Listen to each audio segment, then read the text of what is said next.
Assalamualaikum warahmatullahi wabarakatuh. Ketemu lagi dengan saya Ahmad Fatahillah di channel NLP Spiritual Motivasi. Dan pada video kali ini ada kabar bagus untuk teman-teman yang mau mengikuti pelatihan NLP Praktisioner. Maka nanti insya Allah akan saya laksanakan pada bulan Januari ya. Nah, sebelum teman-teman mengikuti pelatihan NLP itu bagaimana, maka kali ini saya akan memberikan gambarannya terlebih dahulu ya. Terutama gambaran besarnya NLP itu seperti apa. Maka teman-teman harus mengetahui supaya tidak bingung ketika mengikuti suatu pelatihan NLP itu sendiri, yang nantinya malah tidak paham dan lebih-lebih tidak bisa mempraktekannya. Namun kalau teman-teman bisa mengikuti sebuah kajian NLP, pendahuluannya atau yang nanti akan saya sampaikan garis besarnya, nanti ketika suatu pelatihan akan jauh lebih mudah untuk memahami, lebih-lebih mudah untuk mempraktekannya dan mendapatkan hasil yang maksimal sesuai dengan yang diinginkan. Nah, langsung saja kita bahas bagaimana dasar-dasar NLP secara menyeluruh. Mari ikuti saya.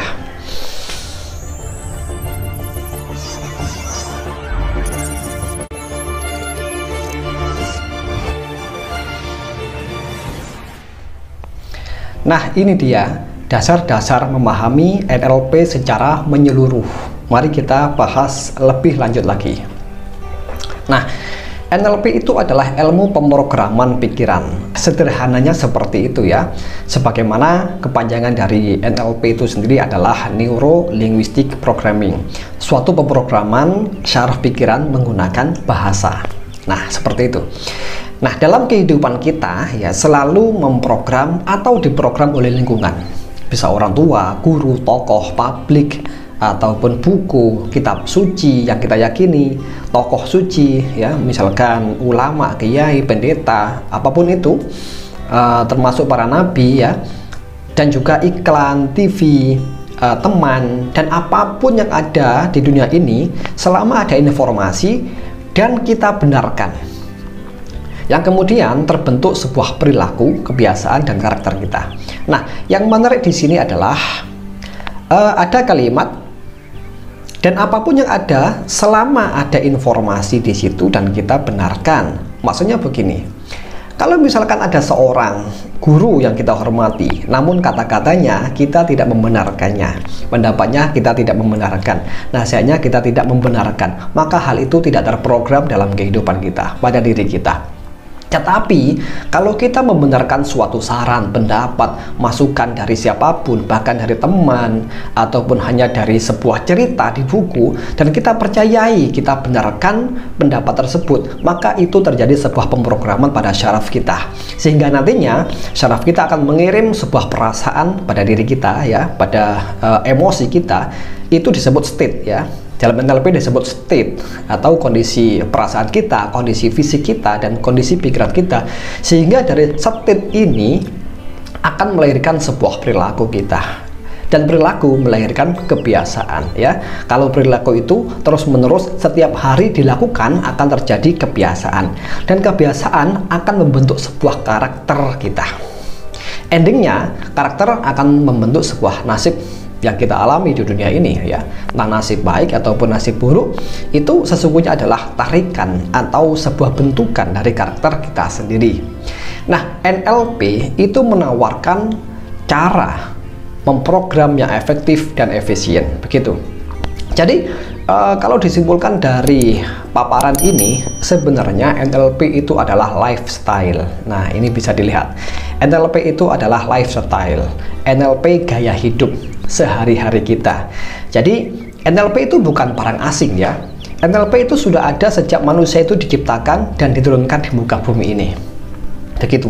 Setiap hari kita berbicara seperti ini, sebetulnya kita sedang memprogram orang lain, atau kita mendengarkan orang lain ngomong ya, dan kita benarkan itu, maka kita pun sesungguhnya sedang diprogram oleh orang itu.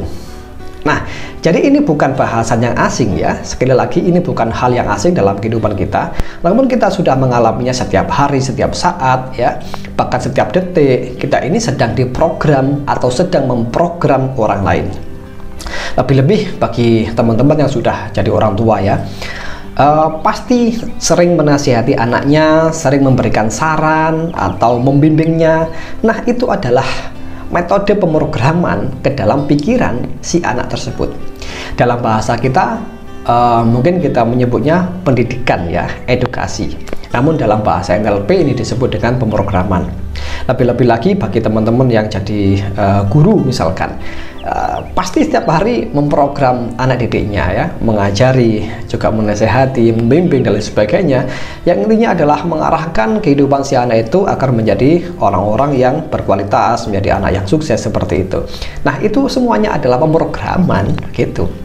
Jadi kalau bagi saya pribadi ya, saya kan basicnya mengajar atau guru. Pendidikan itu adalah full pemrograman pikiran gitu, sehingga nanti ketika pikiran si anak didik atau siswa itu terprogram dengan pelajaran, dengan nasihat dan lain sebagainya, maka akan terbentuk sebuah perilaku yang bagus meskipun tidak 100% berhasil ya, pasti ada gagalnya gitu. Nah, oleh sebab itulah kita belajar NLP ini supaya memiliki cara untuk bisa memprogram dengan efektif dan efisien.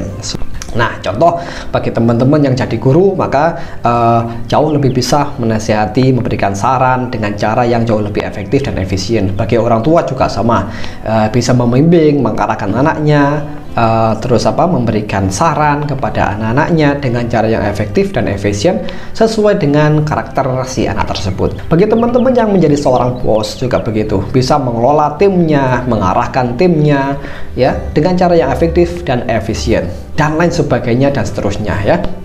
Oke, kita lanjut. Nah, apa itu NLP?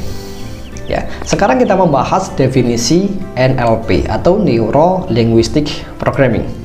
Nah, yang pertama adalah seperangkat alat untuk mengubah perilaku ya, bukan seperangkat alat sholat, tidak, tapi seperangkat tools atau alat untuk mengubah perilaku kita. Maksudnya gimana? Nah, di dalam NLP itu ada banyak teknik, dan setiap teknik ini sesungguhnya adalah ditujukan untuk mengubah perilaku kita. Kok bisa seperti itu? Maka nanti silakan ikuti pelatihannya supaya tahu bagaimana persisnya teknik NLP untuk bisa mengubah perilaku. Yang berikutnya adalah NLP itu seperangkat tools untuk mengoperasikan otak. Nah, semua teknik yang disampaikan NLP, yang ditawarkan NLP, itu tujuannya adalah untuk mengoperasikan otak kita sendiri ataupun otak orang lain.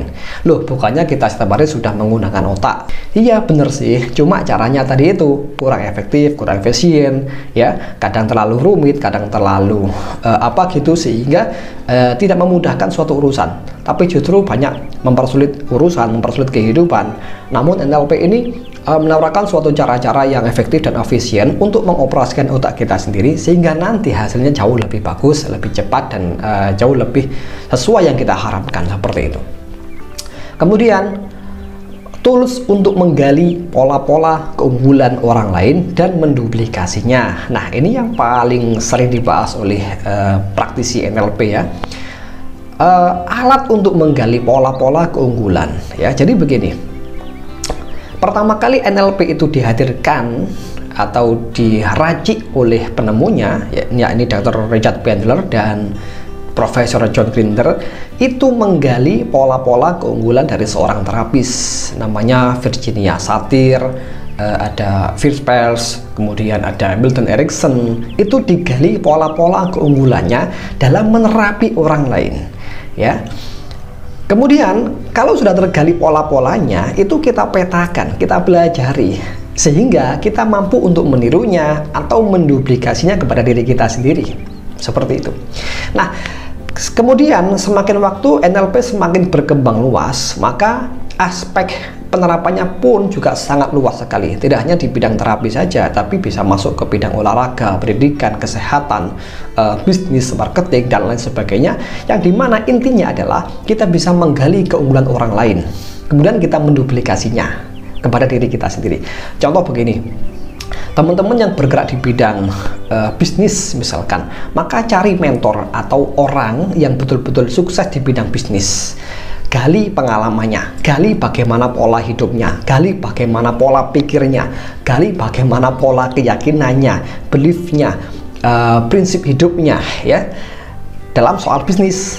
Kemudian itu Anda duplikasi, Anda tiru persis bagaimana keyakinannya mengelola bisnis, bagaimana keyakinannya dalam mencapai impian, mencapai kesuksesan.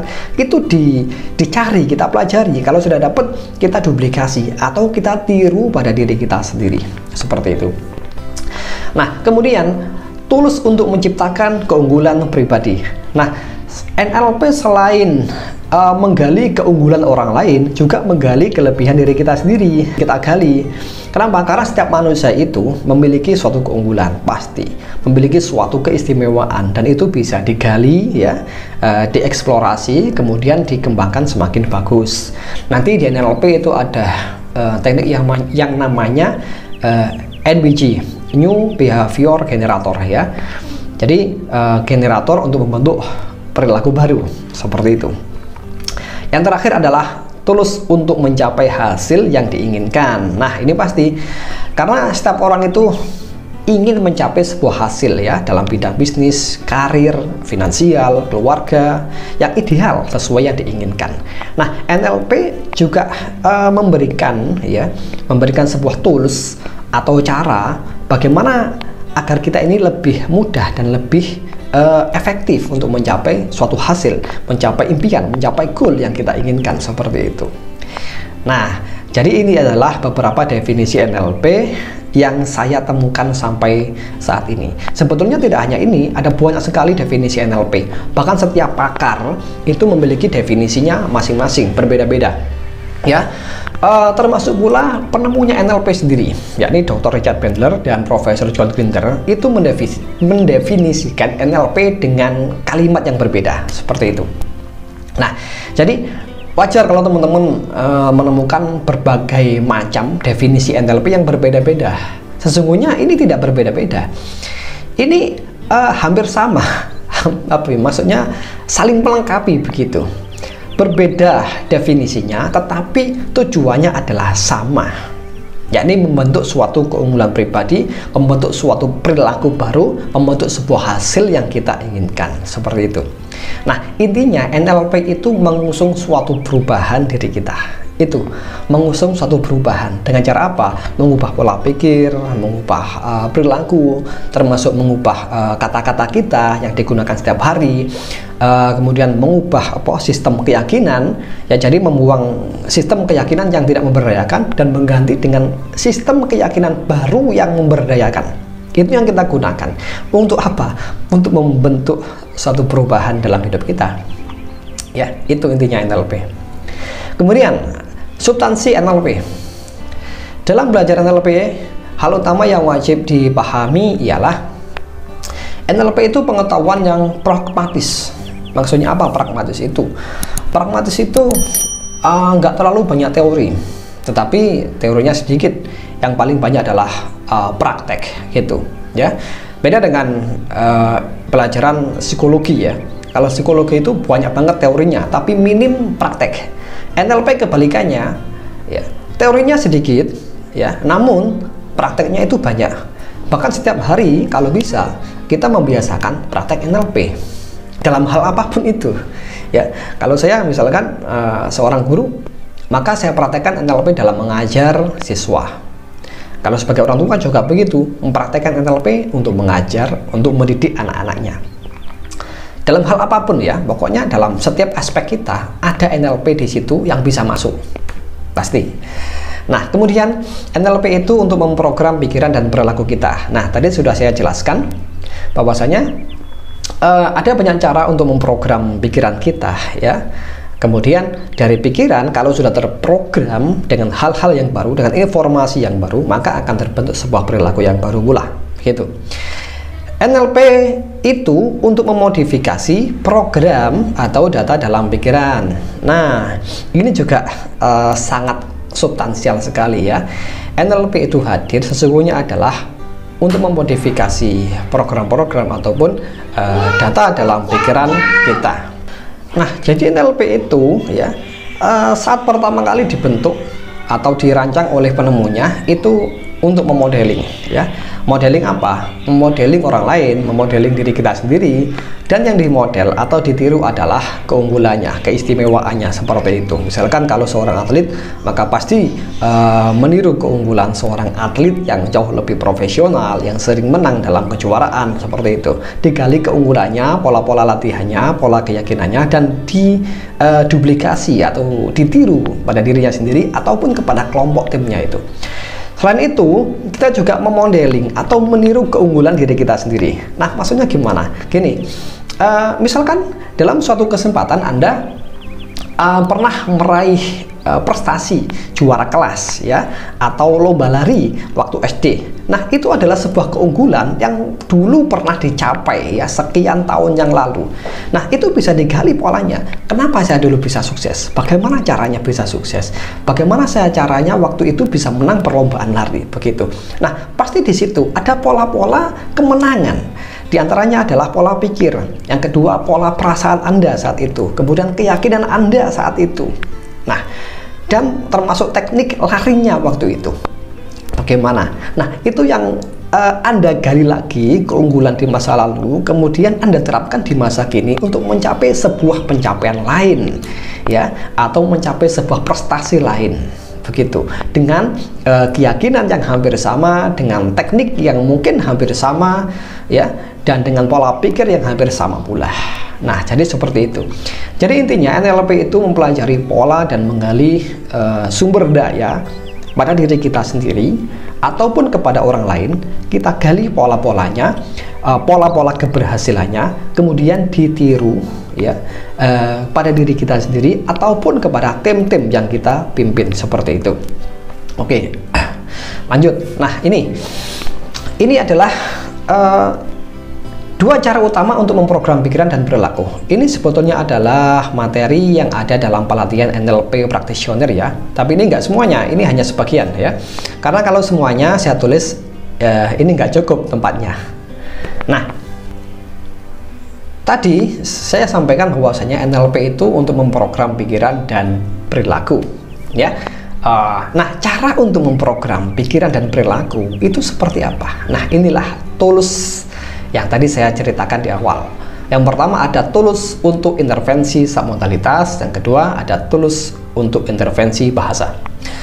Nah, intervensi submodalitas ini maksudnya adalah yang sering kita sebut dengan visualisasi itu, ya. Jadi di sini visualisasinya itu ada beragam teknik dengan beragam tujuan pula, ya. Ada deep trend identification, ada new behavior generator, ada timeline, choice pattern, circle of excellence, compulsive flow, dan lain sebagainya. Nah, intervensi submodalitas ini intinya adalah kita mengintervensi program-program dalam pikiran kita, visual-visual atau gambar-gambar, film-film yang ada dalam pikiran kita modifikasi ulang gitu, atau diprogram ulang sehingga membentuk sebuah perilaku baru atau respon baru yang dibiasakan dalam kehidupan. Nah, yang kedua ada intervensi bahasa, atau kita membuat sebuah pola bahasa baru yang dimana pola bahasa ini bisa memprogram ulang pikiran kita ataupun pikiran orang lain, seperti itu, ya. Yang pertama ada metamodel, kemudian Milton model, reframing, framing, chunking, metaprogram language, dan lain sebagainya, seperti itu. Nanti akan kita bahas lebih jauh lagi pada training NLP practitioner. Nah, kemudian ini mekanisme perubahan perilaku versi NLP.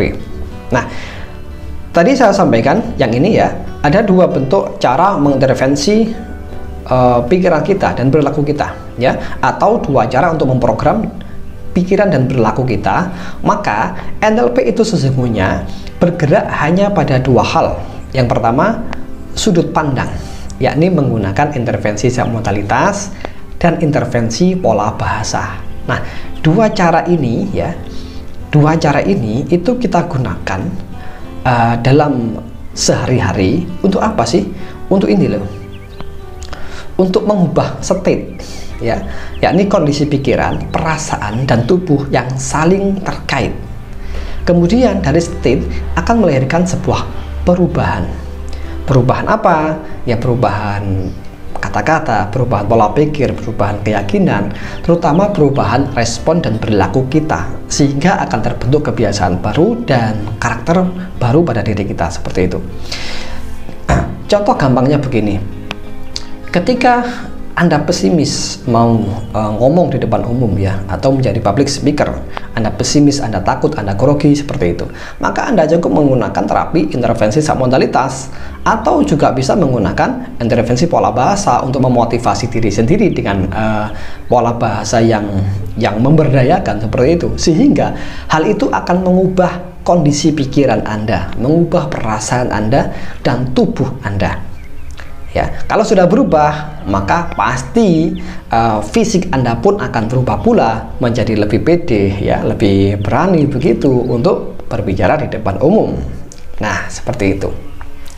Kalau hal ini dibiasakan setiap hari atau bahkan dibiasakan setiap kita butuhkan, maka akan terjadi perubahan yang permanen, atau dalam istilah NLP-nya itu terjadi pemrograman yang permanen, tidak akan berubah-ubah lagi seperti itu. Namun yang namanya manusia ya, kalau jarang berlatih pastinya akan menurun kemampuannya, tetapi kalau sering berlatih akan jauh lebih cepat untuk berhasil, seperti itu. Nah, begitu pula dalam NLP juga sama. Kalau kita sering berlatih NLP, maka banyak terjadi perubahan-perubahan dalam kehidupan kita, seperti itu pastinya. Perubahan dalam hal apa? Dalam hal apapun itu, sesuai yang kita inginkan ya. Nah, NLP itu unik. NLP bergerak di pikiran sadar dan bawah sadar sekaligus.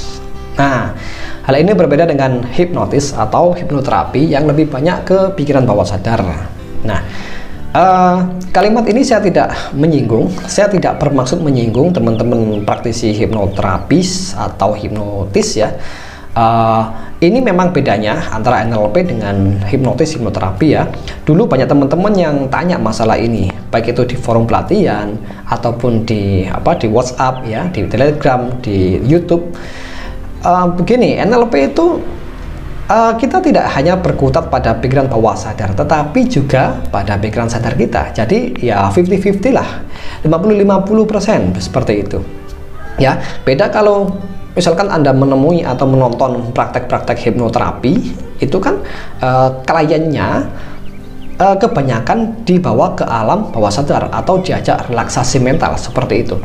Nah, hal ini berbeda dengan NLP. NLP kadang-kadang tidak melulu mengajak kliennya untuk mengalami trance secara mata tertutup atau katakanlah tertidur seperti itu. Tetapi NLP itu menggunakan pikiran sadar ya, menggunakan pikiran sadar, tetapi di saat itu juga menggunakan pikiran bawah sadar sekaligus. Jadi ada sinkronisasi antara pikiran sadar dan pikiran bawah sadar terus seperti itu. Nah, contohnya adalah metamodel. Metamodel itu pikiran sadar banget, tetapi di balik pikiran sadar, metamodel itu menggali pikiran bawah sadar. Nah, kemudian akan terjadi sebuah perubahan dalam keyakinannya, ya, perubahan dalam perilaku dan perubahan dalam hasilnya seperti itu. Nah, oke, lanjut. Nah, ini pelajaran penting lagi, ya, pelajaran yang terakhir untuk kali ini. Ini adalah model komunikasi pikiran manusia atau proses manusia berpikir, menginput sebuah informasi, kemudian menjadi perilaku atau tindakan. Nah, ini tadi yang saya sebut dengan NLP is lifestyle. NLP itu gaya hidup sehari-hari ya. Jadi penjelasannya bagaimana ini? Maksudnya adalah ini kejadian eksternal. Ya, external event, ini kejadian yang kita alami di luar diri kita. Kemudian semua yang ada dalam lingkungan kita ini atau external event itu kan berupa informasi, semua itu masuk ke dalam diri kita lewat panca indera. Di sini dijelaskan 2 juta bits informasi per detik ini ya, 2 juta informasi per detik, 2 juta bit informasi per detik yang masuk ke dalam panca indera kita, 5 sense ya, panca indera. Kemudian karena banyaknya informasi ini, nggak mungkin otak bisa menampung semuanya. Jadi harus ada filter pada sistem saraf pikiran kita. Nah, apa itu filternya atau saringannya? Ya, ini ada generalisasi, ada distorsi, dan delete ya. Generalisasi itu maksudnya adalah sistem saraf kita itu menyamaratakan semua informasi yang memiliki sifat sama. Ya, misalkan apa ya? Contoh gini, kalau Anda membuka pintu, ya, gagang pintu itu dibuat oleh pembuatnya itu hampir sama di seluruh dunia, hampir sama, meskipun beda tetapi hampir sama. Cara kerjanya pun juga sama seperti itu. Nah, itu adalah filter dari generalisasi dalam pikiran kita. Nah, contoh lain seperti ini. Kita sering menyamaratakan suatu hal, ya. Misalkan, ini kan sama dengan yang kemarin, padahal berbeda, ya. Kita sering ngomong, waktu itu saya juga pernah melakukan hal ini, padahal kalau betul-betul didalami peristiwanya itu berbeda. Tetapi kita seringkali itu membuat penyamarataan informasi yang masuk dalam diri kita. Begitu. Apa sih gunanya ini? Gunanya adalah agar kita itu tidak overload informasi. Tuh. Nah, selain itu juga ada distorsi. Distorsi itu pembengkokan informasi. Informasi masuk itu dialihkan atau dikaburkan, dibelokkan sehingga kurang begitu jelas. Nah, ini juga sama tujuannya supaya tidak overload informasi. Yang terakhir adalah delesi. Delesi atau menghapus informasi yang nggak penting. Jadi 2 juta bit informasi ini yang masuk itu banyak yang di-delete, dihapus, dibuang begitu. Kenapa? Karena tidak terlalu penting. Nah, itu. Makanya kenapa waktu kita sekolah dulu itu banyak sekali pelajaran yang kita lupa saat ini, ya. Kenapa? Karena bagi otak kita itu nggak penting. Meskipun bagi gurunya itu penting. Ketika diajarkan pada kita, kita lupa. Kenapa? Ke-delete sudah, kehapus. Karena otak kita menilai hal itu kurang begitu penting sehingga dihapus, sudah dibuang. Nah, kenapa? Supaya tidak overload informasi, gitu.